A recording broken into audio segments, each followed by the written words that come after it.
Kitab Kisah Para Rasul. Paulus dan Silas mengambil jalan melalui Amfipolis dan Apolonia dan tiba di Tesalonika.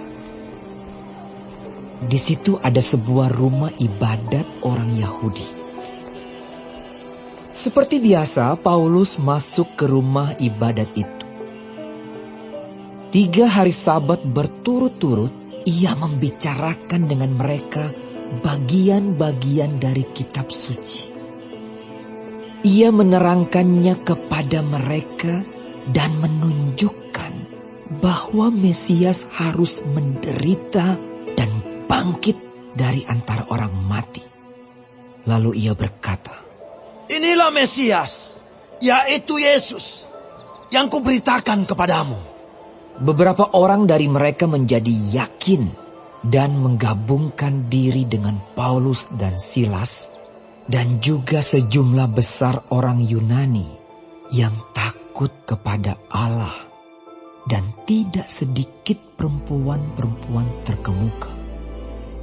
Tetapi orang-orang Yahudi menjadi iri hati, dan dengan dibantu oleh beberapa penjahat dari antara petualang-petualang di pasar, mereka mengadakan keributan dan mengacau kota itu. Mereka menyerbu rumah Yason dengan maksud untuk menghadapkan Paulus dan Silas kepada sidang rakyat.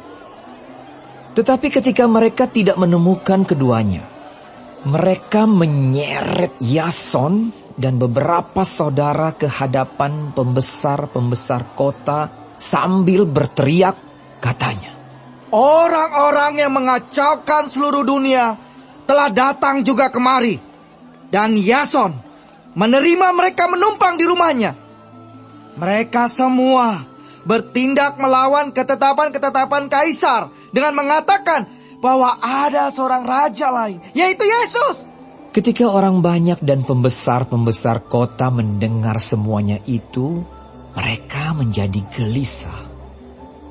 Tetapi setelah mereka mendapat jaminan dari Yason dan dari saudara-saudara lain, mereka pun dilepaskan. Tetapi pada malam itu juga segera saudara-saudara di situ menyuruh Paulus dan Silas berangkat ke Berea. Setibanya di situ, pergilah mereka ke rumah ibadat orang Yahudi. Orang-orang Yahudi di kota itu lebih baik hatinya daripada orang-orang Yahudi di Tesalonika, karena mereka menerima firman itu dengan segala kerelaan hati, dan setiap hari mereka menyelidiki kitab suci untuk mengetahui apakah semuanya itu benar demikian. Banyak di antara mereka yang menjadi percaya. Juga tidak sedikit di antara perempuan-perempuan terkemuka dan laki-laki Yunani. Tetapi ketika orang-orang Yahudi dari Tesalonika tahu bahwa juga di Berea telah diberitakan firman Allah oleh Paulus, datang jugalah mereka ke sana menghasut dan menggelisahkan hati orang banyak. Tetapi saudara-saudara menyuruh Paulus segera berangkat menuju ke pantai laut. Tetapi Silas dan Timotius masih tinggal di Berea. Orang-orang yang mengiringi Paulus menemaninya sampai di Athena, lalu kembali dengan pesan kepada Silas dan Timotius supaya mereka selekas mungkin datang kepadanya. Sementara Paulus menantikan mereka di Athena, sangat sedih hatinya karena ia melihat bahwa kota itu penuh dengan patung-patung berhala. Karena itu di rumah ibadat ia bertukar pikiran dengan orang-orang Yahudi dan orang-orang yang takut akan Allah, dan di pasar setiap hari dengan orang-orang yang dijumpainya di situ. Dan juga beberapa ahli pikir dari golongan Epikuros dan Stoa bersoal jawab dengan dia, dan ada yang berkata, "Apakah apakah yang hendak dikatakan si Plater ini? Tetapi yang lain berkata, Rupa-rupanya ia adalah pemberita ajaran dewa-dewa asing. sebab ia memberitakan Injil tentang Yesus dan tentang kebangkitannya. Lalu mereka membawanya menghadap sidang Areopagus dan mengatakan, Bolehkah kami tahu ajaran baru mana yang kau ajarkan ini? Sebab engkau memperdengarkan kepada kami perkara-perkara yang aneh. Karena itu kami ingin tahu, apakah artinya semua itu? Adapun orang-orang Athena dan orang-orang asing yang tinggal di situ tidak mempunyai waktu untuk sesuatu selain untuk mengatakan atau mendengar segala sesuatu yang baru. Paulus pergi berdiri di atas Areopagus dan berkata, Hai orang-orang Athena, aku lihat bahwa dalam segala hal kamu sangat beribadah kepada dewa-dewa.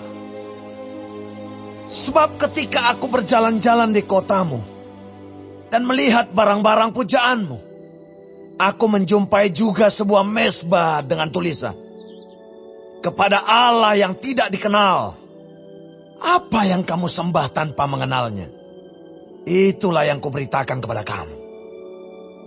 Allah yang telah menjadikan bumi dan segala isinya.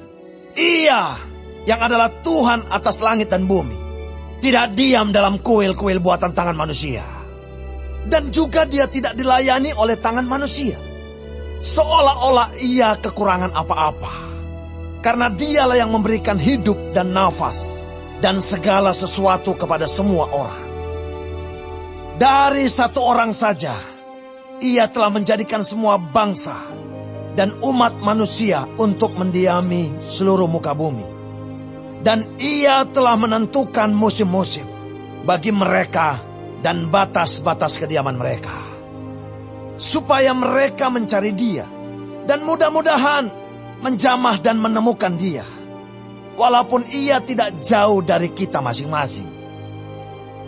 Sebab di dalam dia kita hidup, kita bergerak, kita ada.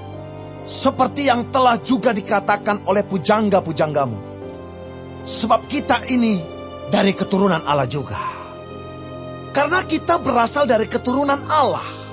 Kita tidak boleh berpikir bahwa keadaan ilahi sama seperti emas atau perak atau batu. Ciptaan kesenian dan keahlian manusia. Dengan tidak memandang lagi zaman kebodohan. Maka sekarang Allah memberitakan kepada manusia bahwa di mana-mana semua mereka harus bertobat. Karena ia telah menetapkan suatu hari, pada waktu mana ia dengan adil akan menghakimi dunia, oleh seorang yang telah ditentukannya. Sesudah ia memberikan kepada semua orang suatu bukti tentang hal itu, dengan membangkitkan dia dari antara orang mati. ketika mereka mendengar tentang kebangkitan orang mati, maka ada yang mengejek dan yang lain berkata, Lain kali saja kami mendengar engkau berbicara tentang hal itu. Lalu Paulus pergi meninggalkan mereka. Tetapi beberapa orang laki-laki menggabungkan diri dengan dia dan menjadi percaya.